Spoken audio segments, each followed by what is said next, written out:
Elton John British গায়ক, গীতিকার এবং পিয়ানোবাদক। অসংখ্য জনপ্রিয় গানের কারিগর এই শিল্পী হারিয়ে ফেলেছেন তার দৃষ্টিশক্তি। ইনফেকশনের কারণে অন্ধ হয়ে গিয়েছেন বলে দর্শক শ্রোতাদের নিজেই জানিয়েছেন তিনি।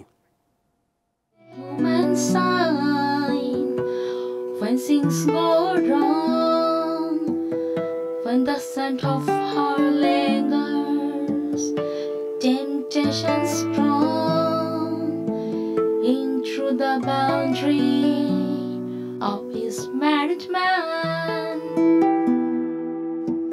যখন কোনো কিছু ভুল হয়ে যায়, শিল্পী এলটন জন 1989 সালে এই স্যাক্রিফাইস গান গেয়ে সারা বিশ্ব মাতাল করেন। এবার প্রকৃতি যেন তার সাথে ভুল আচরণ করেছে। বিশ্ব মঞ্চ কাঁপানো এলটন জন আর চোখে দেখছেন না, দৃষ্টিশক্তি হারিয়ে ফেলেছেন আর পারফরমেন্স দেখতে পান না। এ তথ্য শিল্পী নিজেই দিলেন তার শ্রোতাদের। ৭৭ বছর বয়সী এলটন জন নিজের অন্ধত্ব নিয়ে মুখ খুললেন। সংক্রমণের কারণে এই অন্ধত্ব বলে জানান তিনি। এই কঠিন সময়ে সঙ্গীর পাশে থাকার জন্য তাকে ধন্যবাদও জানান। যুক্তরাজ্যের রাজবধূ ডায়ানা মারা যাবার পর এলটনের গাওয়া গুড বাই ইংল্যান্ডস রোজ খুবই জনপ্রিয় হয়। বাংলাদেশে তার ভক্তের সংখ্যা আরও বেড়ে যায়। ১ ডিসেম্বর লন্ডনের ওয়েস্ট এন্ডের ডোমিনিয়ন থিয়েটারের অনুষ্ঠিত the devil wears Prada the musical প্রিমিয়ারের পরে একটি আবেগঘন বক্তৃতা দেন এলটন। তখনই শ্রোতাদের নিজের অন্ধত্ব নিয়ে ভয়ঙ্কর অভিজ্ঞতার কথা শেয়ার করেন।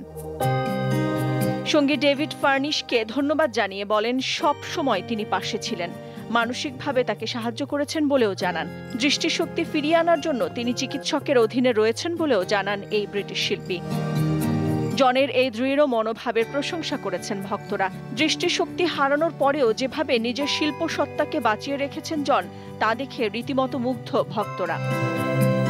স্যাক্রিফাইস খ্যাত গায়ক জন চলচ্চিত্র নির্মাতা ডেভিড ফার্মিসকে বিয়ে করেন 2014 সালে। 31 বছর সম্পর্কে থাকার পর অবশেষে তারা গাঁট ছাড়া বাঁধার সিদ্ধান্ত নিয়েছিলেন। প্রায় 3 দশকের বেশি সময় তারা কাটিয়েছেন একসঙ্গে, সুখ দুঃখের সাথী হয়ে। ব্রিটিশ গায়ক, গীতিকার ও পিয়ানো বাদক এলটন জন 1969 সালে তার প্রথম অ্যালবাম এমটি স্কাই প্রকাশ করেন। 1 বছর পরে এলটন ব্যান্ড গঠন করেন।